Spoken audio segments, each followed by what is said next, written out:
ST प्रवाशांना आनंदाची बातमी. महाराष्ट्र राज्य परिवहन महामंडळाच्या बसने अर्थात एस.टीने प्रवास करणाऱ्या प्रवाशांना डिजिटल पेमेंटची सुविधा मिळणार आहे. त्यामुळे प्रवाशांची सुट्टे पैशाची गरज भासणार नाही. राज्याच्या कानाकोपऱ्यात कमी पैशात किंवा सुकर प्रवासासाठी एस.टीची निवड केली जाते. लाखो प्रवासी ही सुविधा वापरत असतात. एस.टी बसमधून प्रवास करताना सुट्ट्या पैशाची अडचण नेहमी भासते.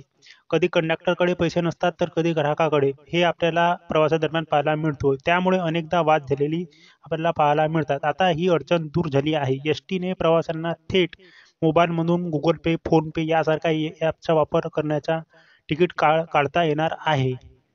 सध्या देशात डिजिटल पेमेंट करण्याची संख्या वाढली असून अगदी भाजीपाल्यापासून तर विमानाने तिकीट काढण्यासाठी यू.पी.आय पद्धतीचा वापर केला जातो.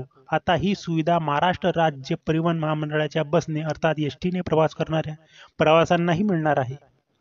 वाहकाजवळ असलेल्या तिकिटाच्या मशिनीच आता क्यू.आर कोड जनरेट होणार असून तुमच्या मोबाईलमधल्या कुठल्याही डिजिटल पेमेंटच्या ॲपच्या माध्यमातून तुम्ही तिकीट काढता येणार आहे. त्यामुळे सुट्या पैशावर होणारे वाद टाळण्यासाठी महामंडळाने हे सोय दिली आहे.